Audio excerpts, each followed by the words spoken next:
After week two's performance by rookie wide receiver Malik Nabers, it is fair to say that he has arrived in the NFL.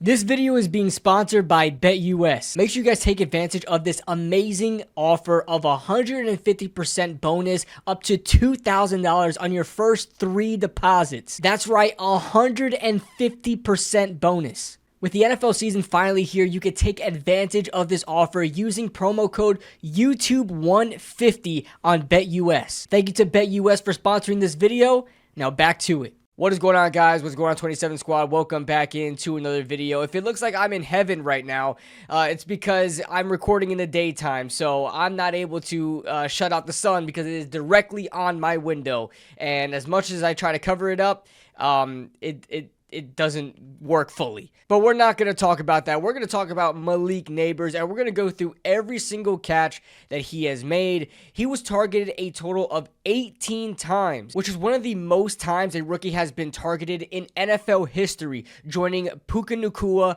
Randy Moss, and Giants' very own Odell Beckham. And it's absolutely no question why he was targeted so much. It seems like RoundTable is finally scheming up for Malik Nabers. It seemed like he was just schemed up as a regular wide receiver back in week 1. That didn't look like they really focused on Malik Nabers and what he can do in the passing game, but in this game, they did just that. We're going to start off the first play, his first catch of the game. This is in I believe, one of the first drive, and you got Malik Nabers to the top of your screen here, and he's going to be by himself, stack on the bottom, but they're going to have, he's going to be lined up with the tight end, and the tight end is actually going to open him up. You see, this is a drive concept. I initially thought it was some sort of mini dagger, because I thought this was supposed to be a clear out, and Theo Johnson just wound up moving to the left, but it just seems like more like a drive concept, and he got kind of double teamed there. But he definitely opened up Malik Nabers. Malik Nabers was on a delayed dig or a drag route, however you want to call it, and opens up immediately. Theo Johnson kind of did it by accident, as these guys kind of ran right into each other, right? Bobby Wagner and the corner ran right into each other, kind of picked off, had a pick play there. Now, this is not a Giants offense film session. This is just a Malik Nabers, but it's just so satisfying to see that there are multiple options open. That is not something that happens for the Giants whatsoever, but Malik Nabers was definitely the right choice. Why is that? You could definitely hit Theo Johnson right here. He's obviously more downfield than Malik Nabers, but targeting Malik Nabers, one, he's faster. Second, once he gets the ball, Theo Johnson has a lead blocker. So this is why you want to target Malik Nabers on the drive concept, rather than Theo Johnson here. You're just giving your offense a better chance downfield. And, his run after the catch ability has never been questioned as far as his collegiate career. He's always been great at that, and he moves the chains and then some, gets the Giants inside close to the 10. And again, this is just focusing on Malik Nabers. This is what I mean about making him the star of your offense and respecting that, right? Making the defense respect that. So here you're going to have a rollout here under center, and Malik Nabers is going to be the obvious target. He's obviously the hot route. He's opening up. Nobody is in the flat whatsoever. Jones feels the pressure, dumps it off to Malik Nabers, and you allow him to make plays after the catch. It's not a lot. You don't need to throw Malik Nabers on a deep post. Malik Nabers does it all himself, and he's very smart as well. Even if there was a flat defender here, I have no question that Malik Nabers was going to find a way to get open and slash right through that flat zone and still work his way upfield. Again, just utilizing his ability to run after the catch to make things happen after he catches the ball. A lot of receivers don't have this, to be honest with you. You're going to have Malik Nabers, again, by himself, top of the screen. He really doesn't need a slot guy. He can get open by himself. Check out the coverage here. This is going to be cover 4 with how far back these corners are. You know that you've got a chance to make a play here about 5 yards in, and that's exactly what happens. Malik Nabers is sort of on this curl, but he kind of curls inside a little bit. Not sure if this was a design dig route or a curl route where he just went a little inside a little bit more, but it worked out in his favor because he catches this curl route right? Catches this little stop, and he sells that inside. He gets inside enough where that corner is going to guess that he's going inside. Even makes a jab step inside and flips back out. It's like, it's insane. I'm telling you right now, he caught this cornerback again.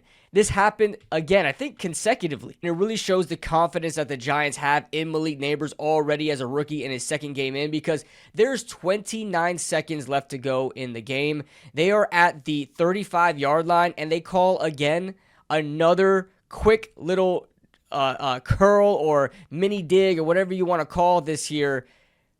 And he does it again. They say, Malik, go out there and do it again. He doesn't do anything different. All right, this is Michael Davis. He was a Charger. I believe he mostly played special teams. He did it again, jabbed inside off this little dig or kind of pivot and went right back outside.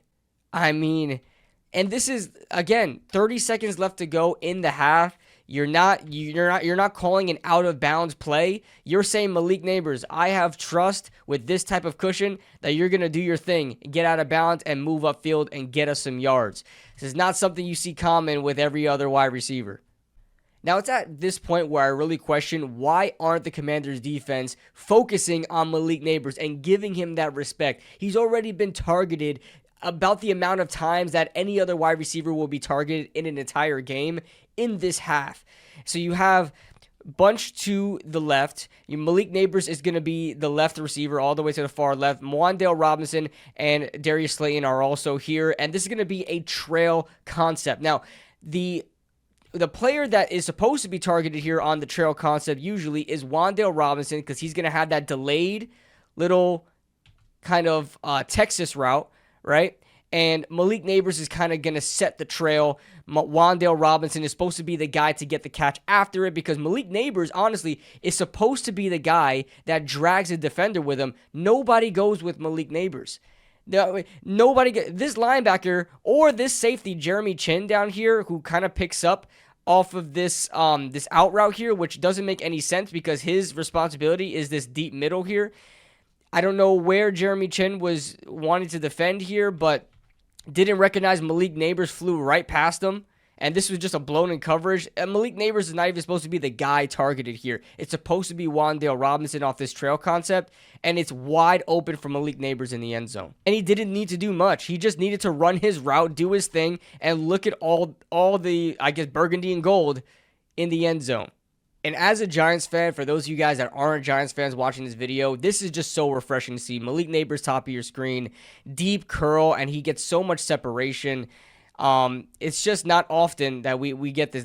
Look at Darius Slayton on the bottom of your screen. Perfect example. Darius Slayton is a fine receiver. He's really developed as a route runner over the years, but there's no like dynamic ability here. You see that Darius Slayton has to run a stop and go to make this corner sort of bite or try to free up some space to get more, and it wound up not working. But look at Darius Slayton. He kind of stuttered and go to try to create some space. Malik Nabers doesn't need to do that. Why? Because the corner is respecting his top speed ability. This corner is not going to trail him. This corner is not going to press him. This corner is going to give him as much cushion and make sure that he doesn't do anything crazy over the top. And Malik Nabers sells that deep route until it's time to make your break. And easy completion. And like I said, perfect example, Darius Slayton had the same exact route, and look at the results. And also, by the way, this is against the number one corner for the Washington Commanders, Benjamin St-Juste, and Noah Igbenogany, the first-round corner from Miami a couple years ago, locked this down pretty well. This is their number one corner, and look how much space was open for Malik Nabers. Now, I said I was going to cover every catch, and I'm going to do just that. This is just off the stack. Malik Nabers and Wan'Dale Robinson off the stack here.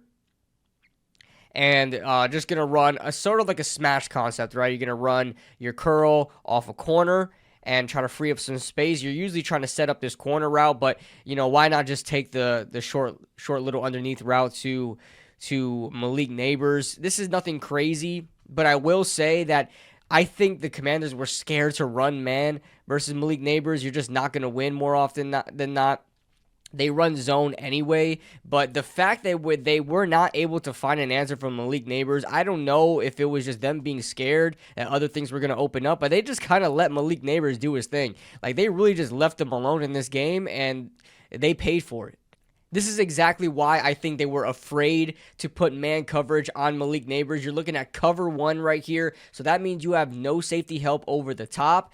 And this is just one-on-one with Malik Nabers and Noah Igbenogany. This is 4th down, by the way. You got to get to these sticks right here. And what did the Giants do? They just trust Malik Nabers. Just check out how this play goes out. Outside release and quickly stops after the first down marker. I mean, just a quick hip drop. That corner did not see what was coming. All right? And this is not even bad coverage, okay? You're playing inside leverage, and you're going to try to force Malik Nabers to the outside and make the sideline sort of another defender, right? But it doesn't matter. Malik Nabers stops off a dime, not able to have that center of balance, right? The good center of gravity. And easy completion. And Malik Nabers still fighting for the first down, even though he already has it. That's just alpha receiver stuff. 4th down, man coverage, a quick stop route. You can't stop it. They were not able to stop this. And Jones, just first read, boom, got him. You're not able to stop him. Even after the catch, you can hold him, but he still has the first down. Now, this will probably be the only incompletion that I throw in here that is not a catch, because I really love this from Malik Nabers. Now, this is going to be, again, cover 1, man coverage, obviously. This time with Benjamin St-Juste, he is the better corner. He's the number 1 corner for Washington as of right now. And so they're just going to run. They're just going to run deep. Ooh.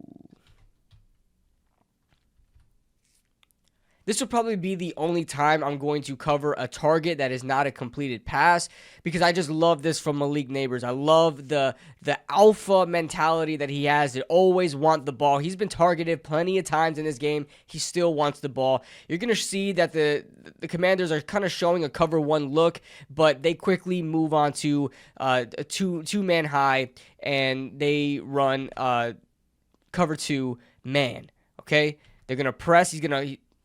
St-Juste is going to punch real quick, right?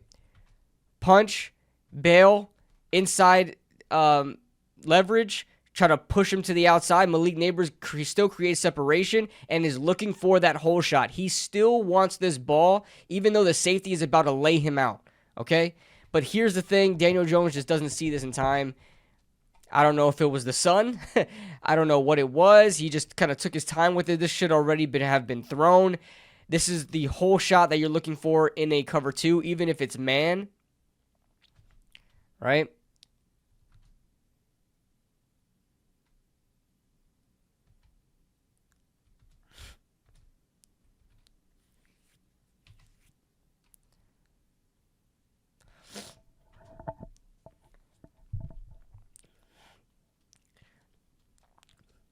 Now, this would be the only targeted pass that I will cover that it was not complete.